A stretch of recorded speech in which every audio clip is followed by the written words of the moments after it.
Aqui na nossa 8ª aula, a gente vai voltar lá para o diálogo da Anna e do Chuck, onde eles falam sobre vida, hábitos e família. Só que dessa vez, a Anna vai fazer as perguntas, ou Anna, e o Chuck vai responder, certo? Então, eu vou fazer novamente como da primeira vez. Chamar a atenção para algumas palavras, algumas coisas específicas, mas fazendo já a leitura, ok? Meu mouse está um pouco mais complicado que nos dias anteriores. Então, a Anna vai dizer: So, hi, what's your name? E o Chuck vai responder: Chuck, really, Charles Castleberry. Chuck. Ele faz uma correção, né? Ele vai se apresentar primeiro, ele fala Chuck, depois ele vai dizer, na verdade, Charles. E aí ele vai dizer o nome completo, Charles Castleberry. E em seguida ele vai voltar novamente pro Chuck, como demonstrando que ele prefere que ela o chame de Chuck. E aí a Anna vai seguir. Hey Chuck, where are you from? Where are you from? Faça sempre as pronúncias para ir acompanhando e desenvolvendo a fala, né? Como eu já mencionei em outros momentos. De onde você é? Ela está perguntando para ele, né? E aí a gente sabe que quando ele fala sobre from, quando ele coloca aqui from, ele está falando sobre origem, né? Geralmente, se você prestar atenção, quando alguém pergunta utilizando o from, ele vai perguntar sobre origem. E aí ele vai dizer, I'm from Oklahoma City. Uma cidade chamada Oklahoma, né? In the United States, né? In the United States. Perceba que no United, que o T ele vai ter uma pronúncia de R. United States, certo? E isso acontece porque no inglês, em alguns momentos, o T ele ganha essa pronunciazinha, tá certo? Então, se você ouvir a palavra United States e perceber que tá diferente da escrita, é por causa disso, certo? Então, ela vai continuar, né? Ok. And where do you live? E aí a diferença aqui entre live e from, né? Que o from é uma pergunta relacionada à origem, né? De onde ele nasceu, por exemplo, de onde ele é, nacionalidade, origem, naturalidade. Já o live é no sentido de viver. Então, ok, e onde você mora, né? Onde você vive? E aí ele vai responder, I live in São Paulo, Brasil, certo? Ele vai dizer, eu moro em São Paulo, Brasil. Aqui ele já está dando a referência de onde ele mora, com o live. E aí ela segue. Do you have a big family? Você tem uma grande família? E ele vai responder, 2 brothers, 2 sisters, a half brother, a half sister e 3 children. Então ele vai dizer, ó, eu tenho 2 irmãos, 2 irmãs, um meio-irmão, uma meia-irmã e 3 filhos.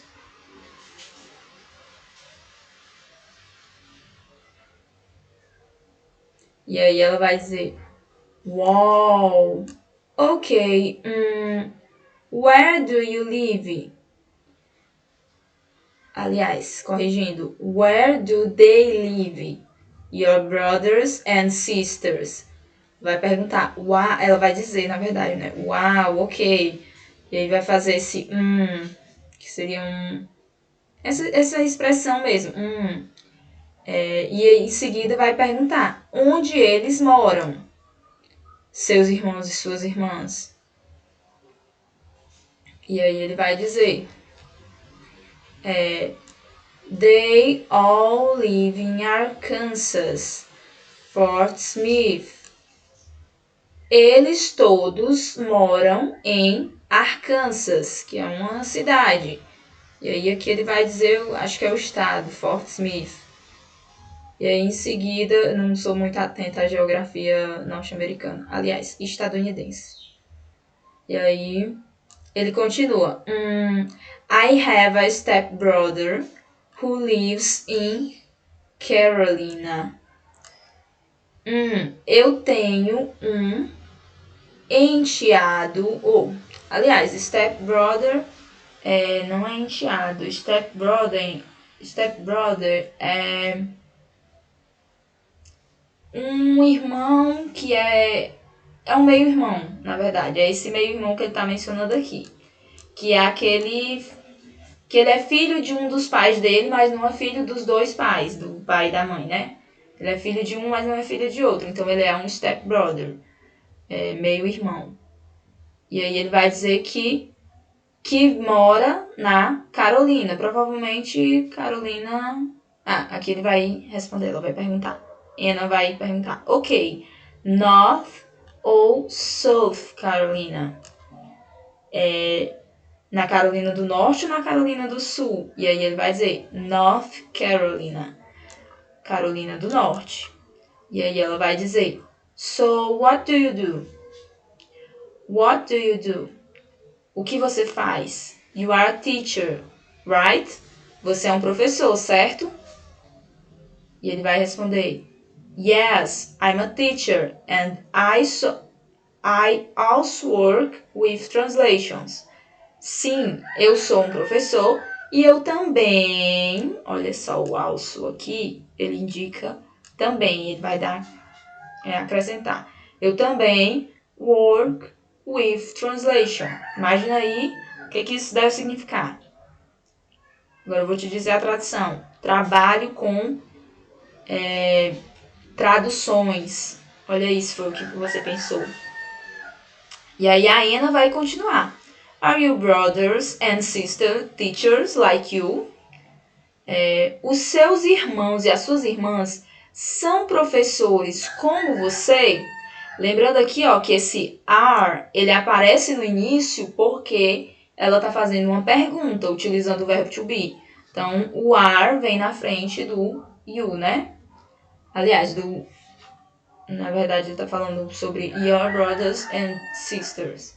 Então, ele vai dizer, are your brother and sisters teachers? Por que ele faz isso? Por que ele traz esse are? Sendo que o are significa são, né? E no português a gente diria, os seus irmãos e as suas irmãs são professores. Ele, ao contrário, no inglês, ele traz o are para o início, porque sempre que a gente tem uma pergunta utilizando o are, ele vai fazer esse movimento, né? De troca, inversão, né? Aqui, se fosse afirmação, você diria you are ou I am. Quando a gente vai fazer uma pergunta, além de fazer a sinalização gráfica com o ponto de interrogação, a gente vai trazer aqui, o are para frente e o you para mais adiante. O you ou o que você for usar, né? You, they, we, sempre vai vir para o outro lado. São as duas marcas da interrogação do inglês. Tem essa primeira aqui e tem essa outra de inversão, né? Onde se faz essa inversão. E aí o Chuck vai responder, no. Obviamente, não. One works in construction. Um trabalha em construções. A few others work in factories. Alguns outros, a few, né? A few seria alguns outros. A few others.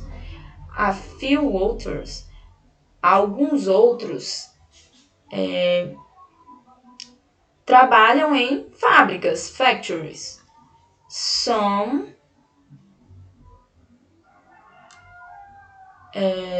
esse some seria... E aqui ele vai dizer, né, some seria para explicar que alguns outros, some também significa alguns.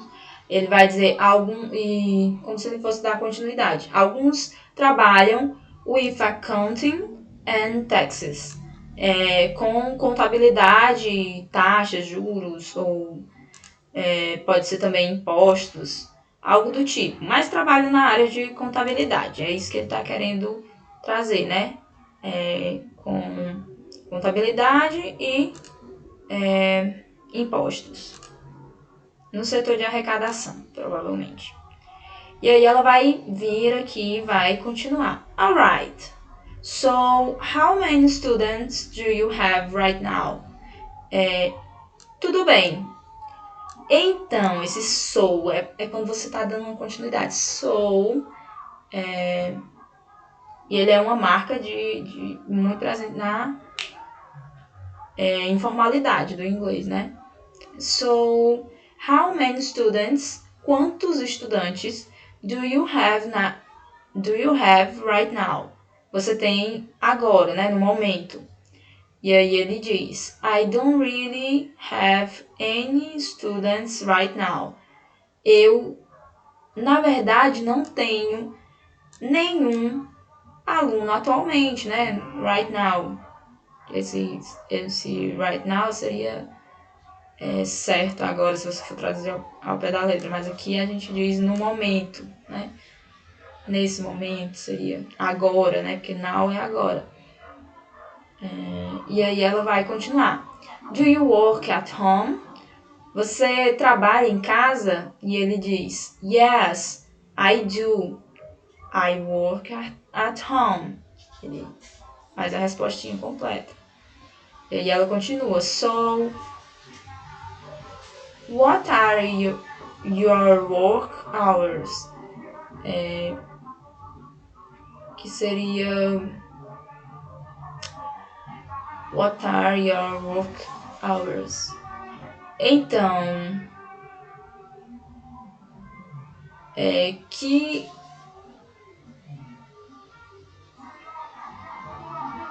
horas, quais horas do dia, quais horas você trabalha, né? Quais são suas horas de trabalho?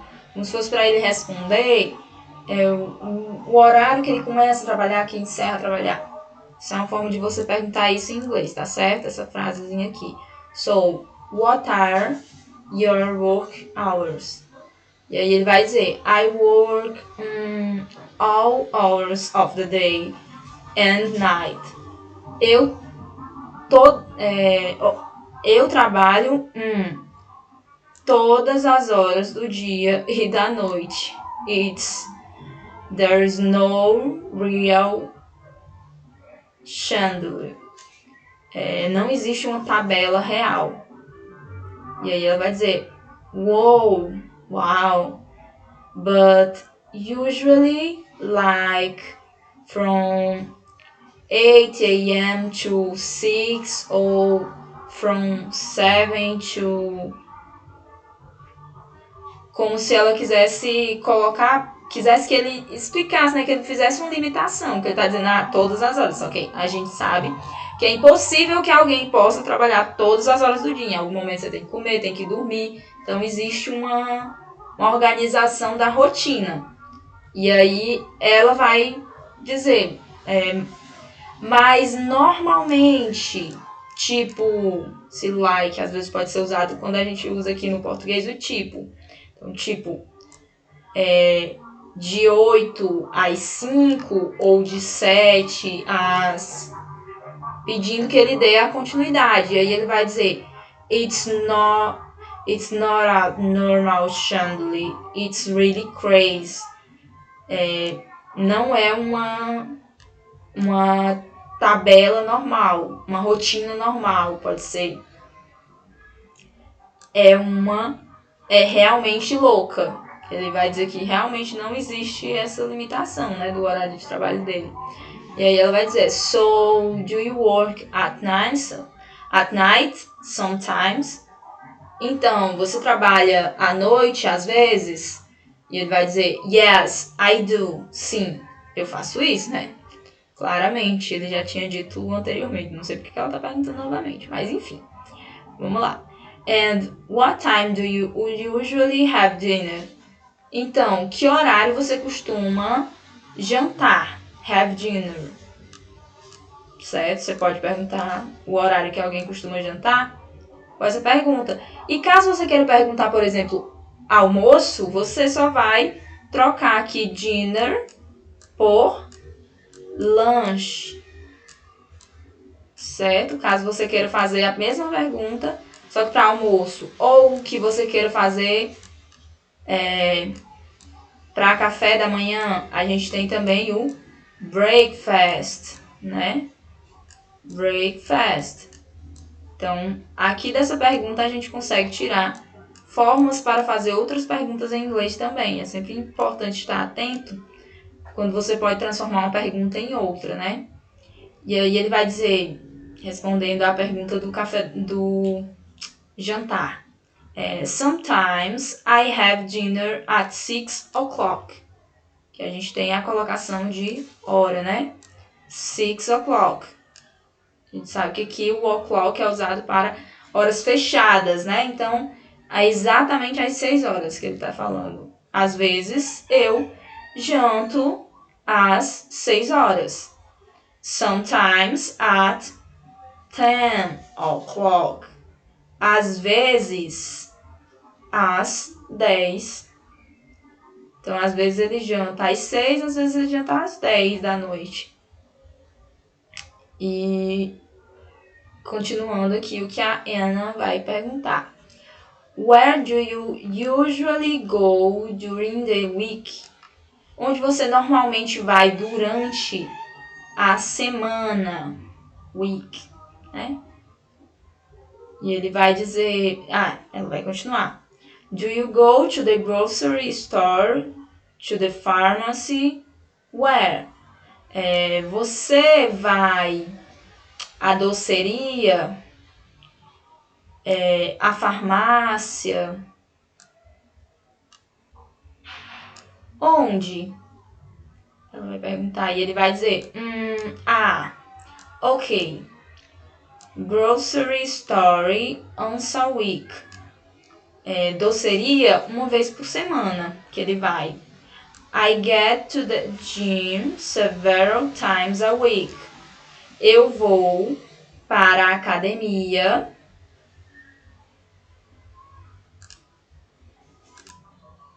várias vezes na semana. Several times. Muitas vezes. Várias vezes na semana.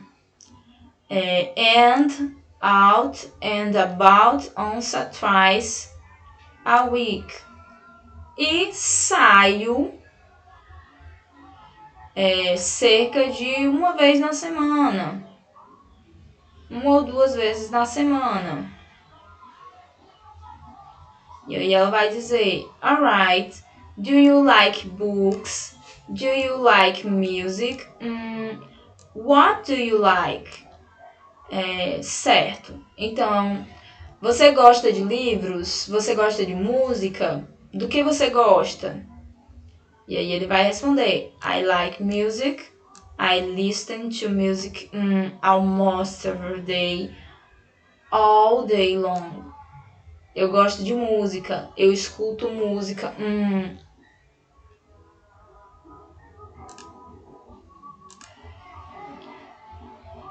Almost every day seria quase todo dia. Esse almost é quase. All day long. Ao longo do dia inteiro. Seria aqui a tradução, né? E aí a gente parte para as perguntas, né? Perguntinhas estão em português, estão simples, sobre esse diálogo somente para fixar, tá bom? Então, qual a diferença entre as expressões Where are you from e Where do you live, né?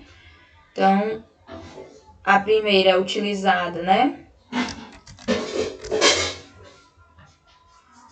Where are you from?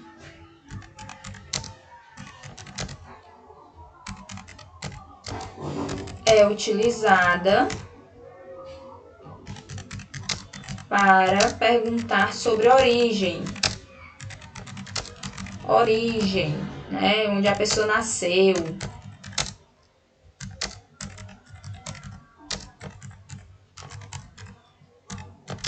Nacionalidade.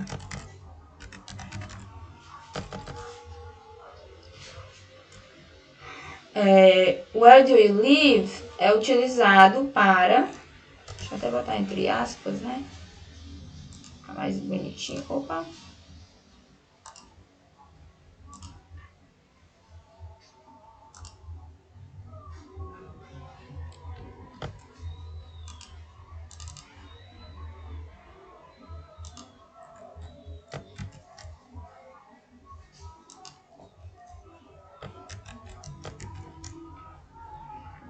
Bonitinho para dar um exemplo para vocês.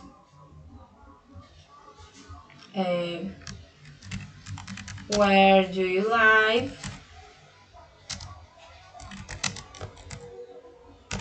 Do you live? Do you live? Agora eu tô com dúvida nessa pronúncia. Mas where do you live? Where do you live é usado para perguntar sobre residência. Seria, né? Residência, onde a pessoa está residindo no momento. Por exemplo, se você for perguntar sobre origem, eu vou dizer que eu sou de Okara. E aí você vai perguntar onde eu moro, e aí eu vou responder, moro em Redenção. Então vai ser uma pergunta, vai ter uma resposta, e a outra vai ter outra resposta. Aqui a gente tem uma pergunta em inglês. Chuck has a big family. E aí a gente volta lá para o início do diálogo, quando ele fala, né, sobre ter 2 brothers, 2 sisters, a half brother, a half sister e 3 children. Então ele tem uma grande família, sim. Você pode responder em inglês. Yes. Yes. He has a big family. Algumas pessoas falam que é errado fazer essa mistura de inglês com português, mas pra mim tem sido algo que tem facilitado meu aprendizado, por isso que eu tô mantendo com vocês, tá certo? O que é um stepbrother? Seria um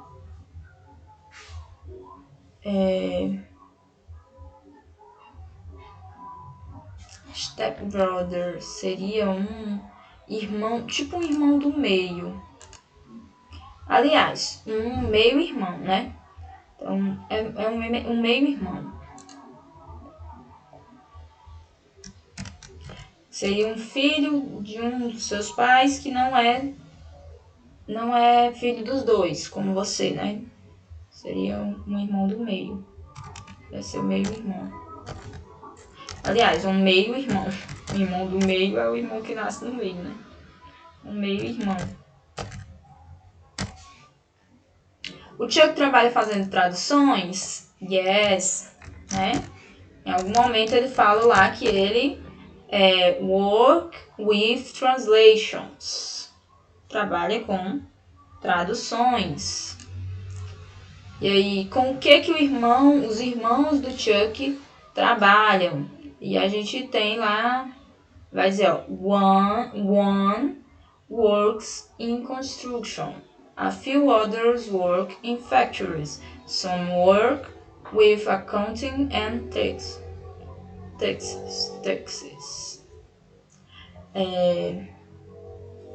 Você pode responder em inglês ou em português, né? Um trabalha em construção, né? É muito amplo, né? Será que ele é engenheiro? Será que é pedreiro? Será que é com que ele trabalha na construção? Um trabalha em construção, outros trabalham em fábricas,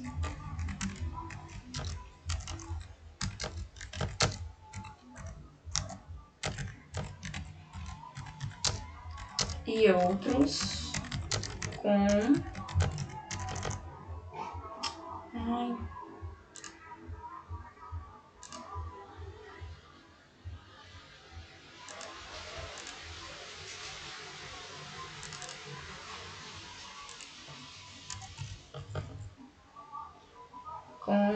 contabilidade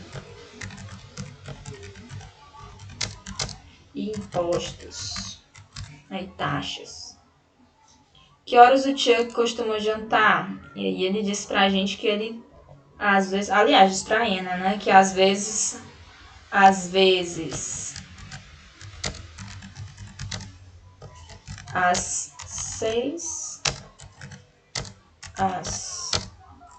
6,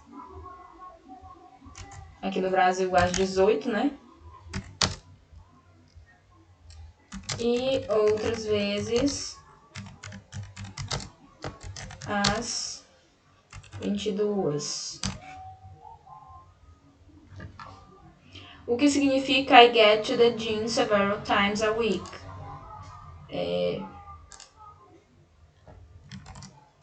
Eu vou, se vocês forem lá no Google Tradutor, vocês podem colocar tanto lá. Mas, como eu já falei um pouco antes, né? I get seria eu pego, né? Mas seria eu vou. Seria uma forma como nós diríamos no português. A tradução não precisa necessariamente ser ao pé da letra, ser o que está sendo dito em inglês. Às vezes a tradução é como a gente diria no nosso modo de pensar. Português é o que está escrito ali, tá certo? Então, você precisa desprender a sua cabeça da ideia de traduzir tudo ao pé da letra.